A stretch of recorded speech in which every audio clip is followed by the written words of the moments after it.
예수님을 믿는 성도는 기도가 생활화되어야 합니다. 생활 속에서 기도하며 하나님의 응답을 체험해야 됩니다. 그래서 성도의 기도는 하나님의 응답이 있습니다. 성경에 보면은 기도의 응답을 기록한 말씀들로 가득 차 있습니다.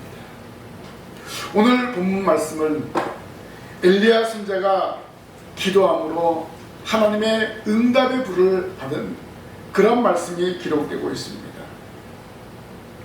하나님과 바알 사이에서 머뭇거리는 백성들을 향해서 하나님께 기도함으로 응답의 불이 내려와 모든 백성들의 신앙을 새롭게 정립하는 놀라운 역사가 일어나게 되었습니다. 혼돈에 빠져 있을 때, 신앙적인 혼돈에 빠져 있을 때 하나님 앞에 기도하는 것이 얼마나 중요한가를 우리에게 교훈하고 있습니다. 그래서 갈멜산은 기도 응답의 현장이 되었고 여호와 신앙을 재정립하는 산이 되었습니다. 거기에 모인 모든 백성들은 하나님의 응답의 불을 마음껏 체험하게 되었습니다. 우리가 믿고 섬기는 하나님은 우리의 기도를 들어주십니다. 믿음으로 구하는 성도가 되어야 합니다. 하나님이 우리의 기도를 들어주십니다.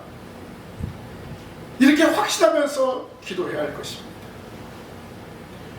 우리는 날마다 하나님께 부르짖음으로 응답을 체험하는 성도가 되어야 합니다. 그래서 오늘 말씀을 통해서 응답하시는 하나님이라는 제목으로 은혜를 나누기를 원합니다. 오늘 본문 3절 말씀에 보니까 엘리야가 모든 백성을 향하여 이르되 내게로 가까이 오라. 백성이 다 그에게 가까이 가매 그가 무너진 여호와의 제단을 수축하되라고 했습니다. 하나님의 응답의 역사를 경험하기 위해서는 먼저가 무엇인가? 바로 무너진 제단을 수축해야 합니다. 무너진 제단을 수축해야 합니다. 북왕국 이스라엘은 여로보암 시대부터 아합에 이르기까지 하나님 앞에 합당한 삶을 살지 못했습니다. 역대 왕들은 하나님의 언약을 버렸습니다.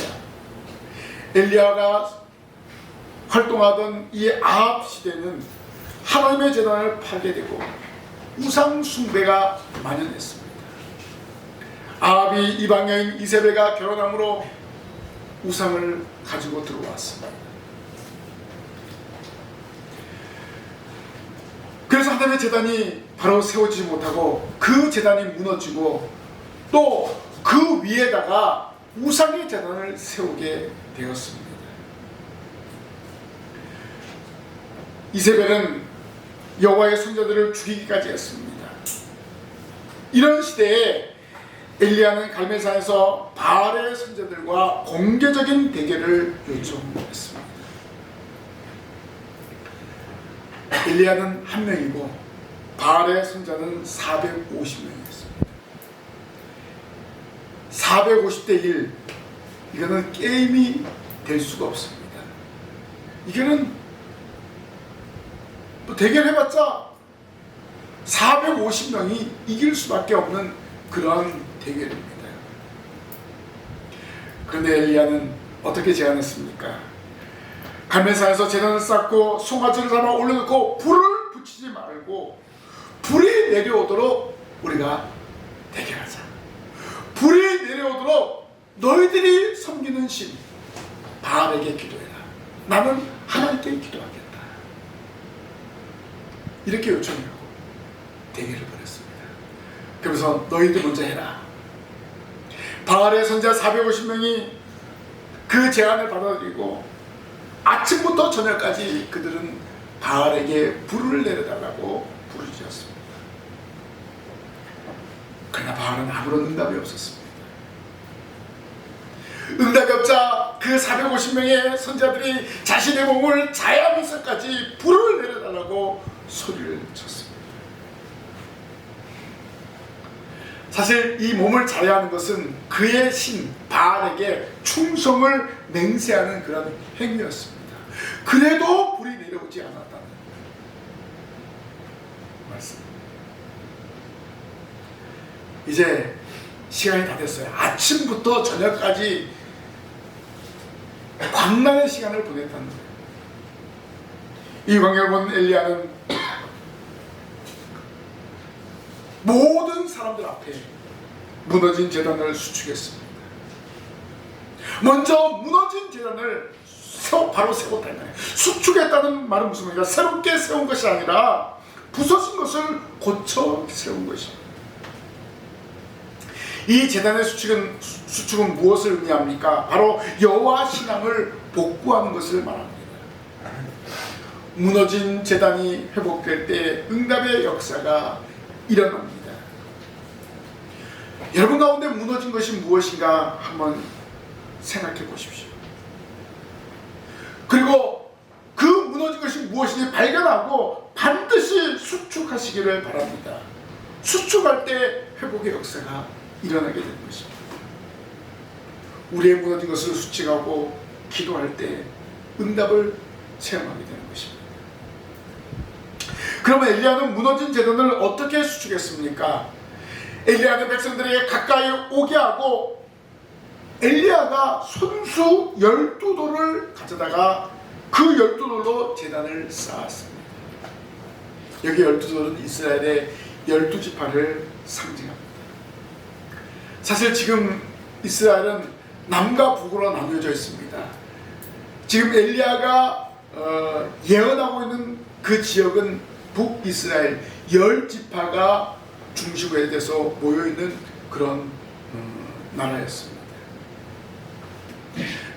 그렇지만은 이 남과 북은 여호와 하나님을 섬기는 언약의 백성이라는 사실입니다. 그래서 12개의 돌을 취해서 그 제단을 수축하였습니다.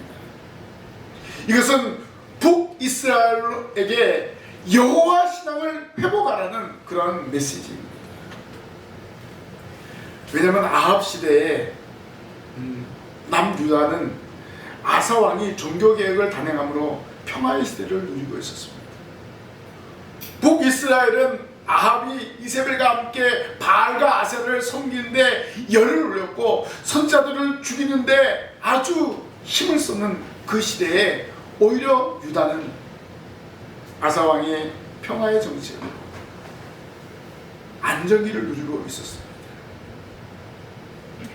엘리야는 제단을 수축하여 다시 여호와를 향한 번제와 소제를 회복해야 될 것을 요청한 것입니다.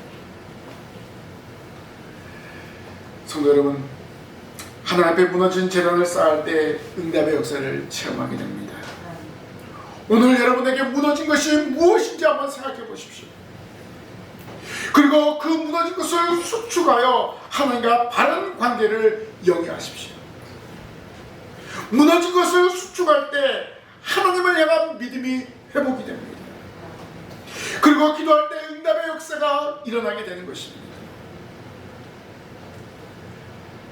엘리야는 무너진 제단을 수축하고 그 제단을 돌아가며 곡식종자 2세알을 둘만한 도랑을 만들고 4통씩 물을 3번 부었습니다. 4통씩 물을 3번 부었다는 것은 12통의 물을 번제물과 나무 위에 흥건히 뿌렸다는 그런 말씀입니다. 그러자 그 도랑에 물이 가득 찼습니다. 이 12통의 물은 바로 이스라엘의 12지파를 상징합니다. 12개의 돌로 제단을 쌓고 12통의 물을 부었다는 그런 말은 바로 12지파, 바로 이스라엘의 회복을 말하고 있습니다. 그리고 3통의 물을 부었다는 말은 무엇입니까? 이 3은 신적인 수입니다. 3번의 반복은 완벽한 합동을 상징합니다. 제단을 수축하고 하나님의 응답을 확신하여 엘리야는 그곳에 물을 부었습니다. 여기서 우리가 기억할 것은 12통의 물을 부었다. 별 의미 없이 우리는 들어서는 안 됩니다. 왜냐하면 지금 3년 6개월 동안 이스라엘 땅에 비가 내리지 않았습니다. 그러면 12통의 물 귀한 걸까요? 귀하지 않은 걸까요? 너무나 귀한 거예요.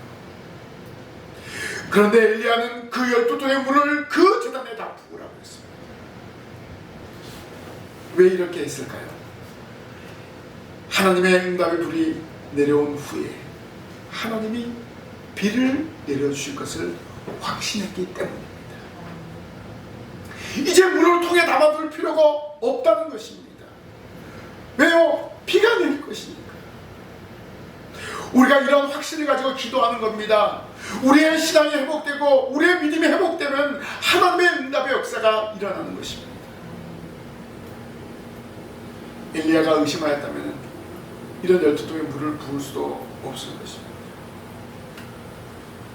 엘리야는 제단을 수축하고 하나님께 드려지는 기도가 응답된다는 사실을 확신하였기 때문에, 그리고 3년 6개월의 가뭄이 끝날 것을 확신하였기 때문에 물을 아끼지 않고 제단에 부었습니다. 완전히 버린 거예요. 완전히 버린 거예요. 어떤 기대를 남기지 않았다는 것입니다.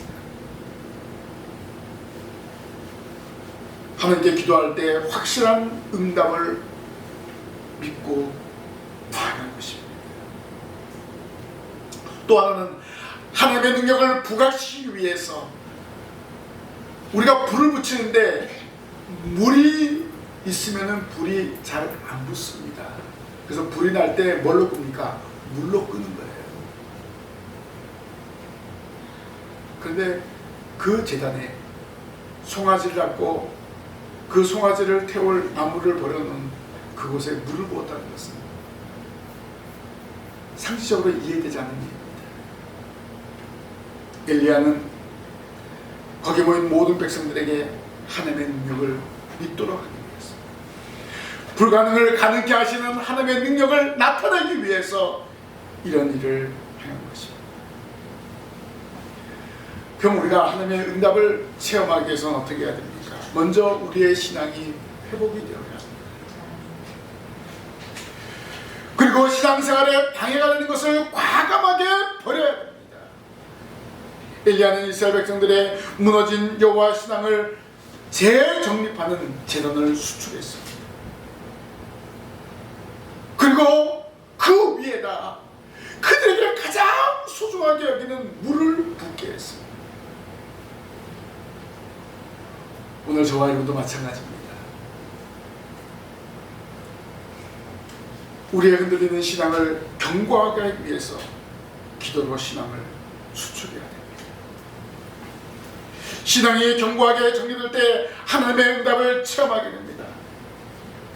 지금 코로나로 인해서 교회 모임이 축소되었지만 하나님을 향한 믿음만은 결코 축소되어서는 안 됩니다.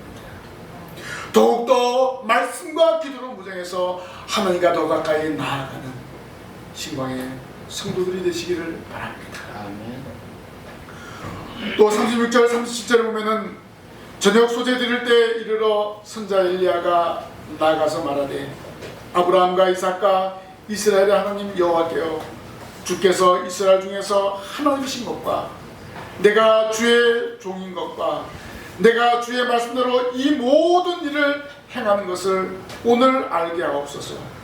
여호와여, 내게 응답하옵소서. 내게 응답하옵소서. 이 백성에게 주 여호와는 하나님이신 것과 주는 그들의 마음을 되돌이키심을 알게 하옵소서. 이렇게 전능하신 하나님께 믿음으로 부르셨습니다. 오늘 우리는 응답하신 하나님을 체험하기 위해서는 믿음으로 부르짖을 때 응답의 역사가 일어난다는 것을 기억하시기를 바랍니다.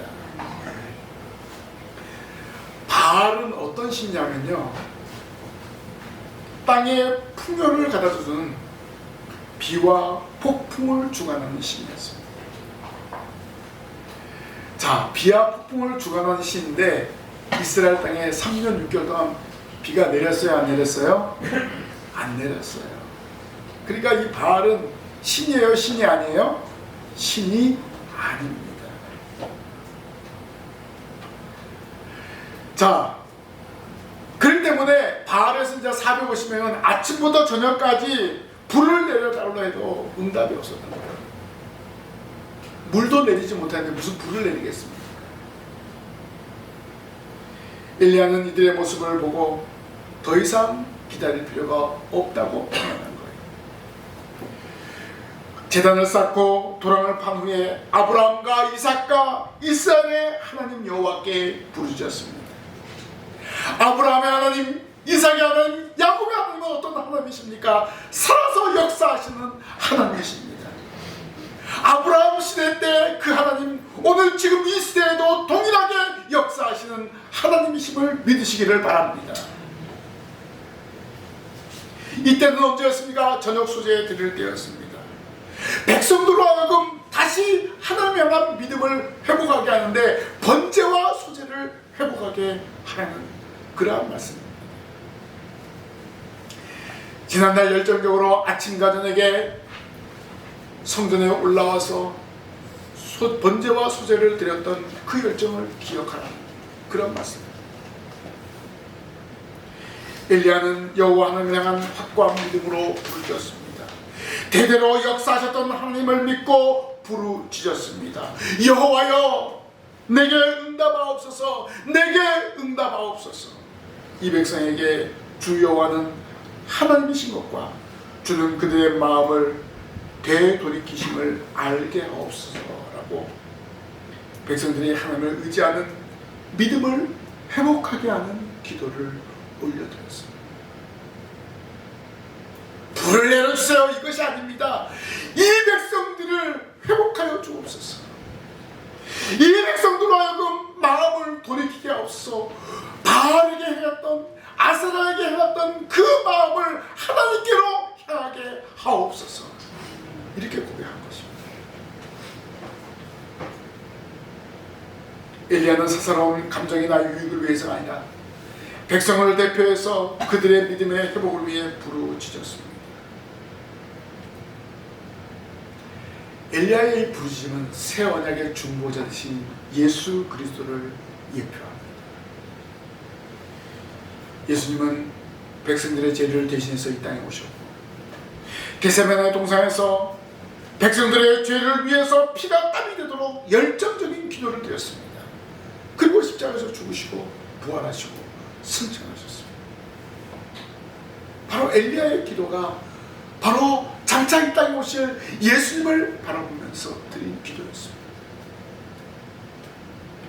예나 지금이나 우상 숭배와 종교적인 타락은 있습니다. 우리는 이 일을 위해서 예수님의 심장을 가지고 기도해야 됩니다. 나의 잘못된 것을 간구할 뿐만 아니라 다른 사람을 위한 기도도 아낌없이 드리는 성도가 되어야 됩니다. 나를 위해서 하는 기도뿐만 아니라 우리 교회를 위해서, 우리 교회 안에 속한 성도들 위해서 함께 기도하는 성도가 되어야 합니다.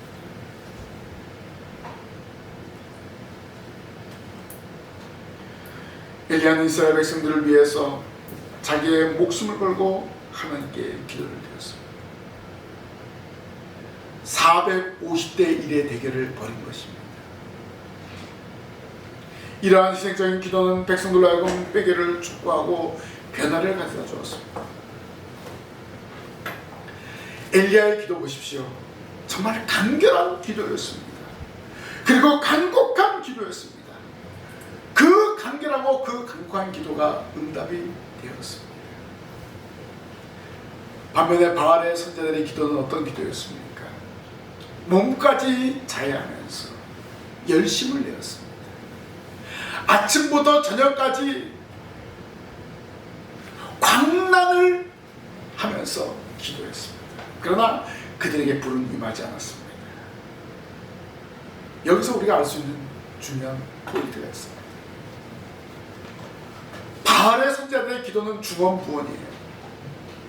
마치 주문을 애우듯이 하는 그런 기도였을 것입니다.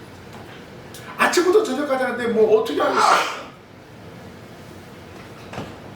뭐 안 봐도 뻔하죠.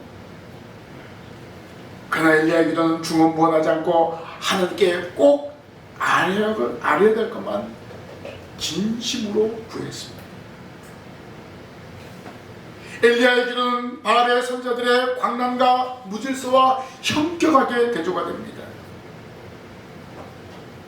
결국 엘리야는 하나님의 영광이 모독된 그 시대에 하나님의 영광을 구하는 기도를 드림으로 응답의 불이 임하게 되었습니다.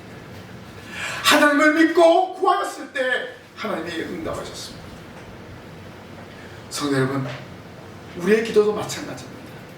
하나님의 영광을 구하는 기도를 드리시기를 바랍니다. 예수님도 먼저 그의 나라와 그의 의를 구하라고 말씀하지 않으셨습니까? 우리의 기도가 먼저가 하나님의 나라와 하나님의 의가 되어야 합니다. 엘리야는 목숨을 건 간절한 기도를 했습니다. 하나님은 그 간절한 기도를 기뻐하셨습니다. 우리도 하나님이 기뻐하시는 간절한 기도를 드려야 될 것입니다. 반드시 하나님을 믿고 응답됨을 확신하면서 기도하는 우리 모든 성도들이 되시기를 바랍니다. 마지막으로 본문 38절 39절에 보면 이에 여호와의 불이 내려서 번제물과 나무와 돌과 흙을 태우고 또 도랑에 물을 핥은지라 모든 백성이 보고 엎드려 말하되 여호와 그는 하나님이시로다. 여호와 그는 하나님이시로다 라고 고백했습니다. 응답하시는 하나님, 불이 내려왔습니다. 조용히 살짝 내려온 것이 아니라 공개적으로 불이 내려왔습니다. 응답하시는 하나님은요 공개적으로 응답하십니다. 마치 오순절 다락방에 120명의 성도들이 기도했을 때 성령이 공개적으로 임했습니다. 바로 갈멜산에 응답의 불이 이렇게 임하였습니다. 하나님의 엘리야 기도를 모든 백성이 보는 가운데 공개적으로 불로써 응답하셨습니다.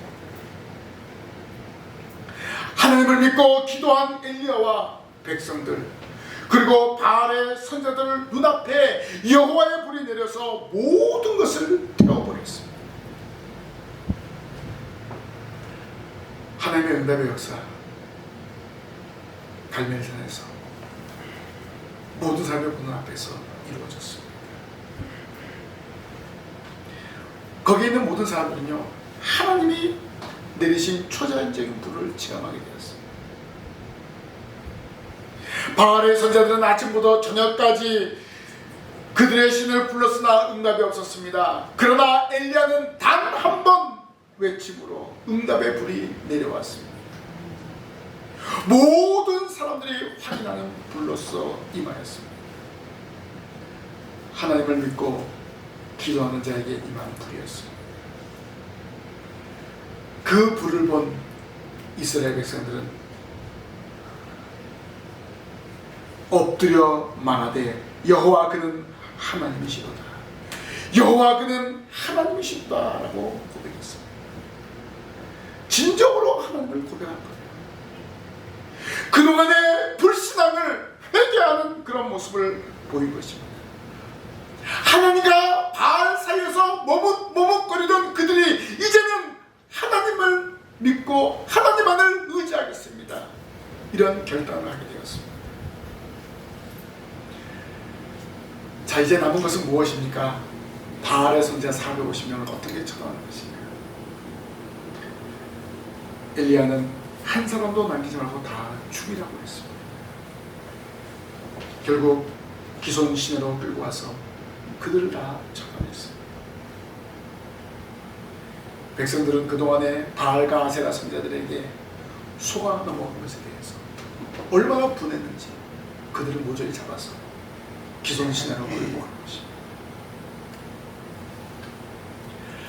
450대 1, 도저히 대결할 수 없는 싸움이었지만 믿음으로 구한 엘리야는 하나님의 역사를 체험하게 되었고 응답의 불을 체험하게 되었습니다. 진리는 승리하고 거짓은 반드시 멸망합니다. 우리가 말씀과 기도로 무장하며 나아갈 때 하나님의 이러한 응답의 역사를 체험하게 될 것입니다. 우리가 말씀과 기도로 무장하자면 항상 흔들리고 혼돈이 올 때가 많이 있습니다. 그래서 우리는 끊임없이 말씀으로 기도로 무장하며 나아가요. 지금도 우리를 유혹합니다. 사탄은 우는 사자와 같이 삼킬 자를 찾으며 돌아다니고 있습니다. 이 사탄의 괴계에서 이길 수 있는 방법은 무엇입니까? 말씀으로 기도로 무장하는 것입니다. 많은 사람들은 넓고 큰 길을 따릅니다. 사람들이 많이 가는 길을 원합니다. 우리는 분명히 알아야 됩니다. 그 길이 하나님이 원하시는 길인가 원하지 않는 길인가를 분별할 수 있어야 됩니다. 많은 사람들이 가는 그 길이 하나님 나라를 향하여 가는 길이 아니라면 과감하게 버려야 됩니다. 따르지 말아야 됩니다. 이런 분별력은 어떻게 생깁니까? 말씀으로 기도로 무장할 때 생기는 것입니다. 우리가 믿는 하나님은 응답하시는 하나님이십니다. 우리는 매 순간 말씀과 기도로 무너진 신앙을 바로 세워야 합니다. 우리의 무너진 것이 무엇인가를 분별해야 됩니다. 기도입니까? 말씀입니까? 연보입니까? 봉사입니까? 우리의 무너진 신앙을 수축하시기를 바랍니다. 이 신앙을 수축하고 살아계신 하나님께 부르짖기를 바랍니다. 반드시 응답의 역사가 일어날 줄로 믿습니다. 하나님의 응답을 확신하십시오. 그리고 믿음으로 구하십시오. 항상 우리는 응답하시는 하나님을 고백해야 됩니다. 그렇게 할 때 가정이 살아납니다. 교회가 살아납니다. 이런 놀라운 역사가 예비되어 있음을 믿고 구하시기를 바랍니다. 여러분의 삶의 현장에서 응답의 역사가 일어나게 됩니다. 그래서 우리는 기도를 생활해야 됩니다. 응답하시는 하나님을 믿고 날마다 믿음으로 전진하는 우리 신강의 모든 성도들이 되기를 주님의 이름으로 간절히 부탁을 드립니다. 아멘. 기도하겠습니다. 하나님 은혜 감사합니다. 저희들이 말씀과 기도로 무장하며 나아갈 때 저희들을 지켜주시고 보호하시는 하나님을 확신합니다. 저희들이 기도할 때 응답하심을 믿습니다. 이 믿음을 가지고 날마다 살아가는 저희들 되게 하여 주시옵소서. 한 주간도 말씀과 기도로 무장하며 나아갑니다. 하나님 함께 하시고 저희들의 삶을 주관하여 주옵소서. 예수님 이름으로 기도하옵나이다. 아멘.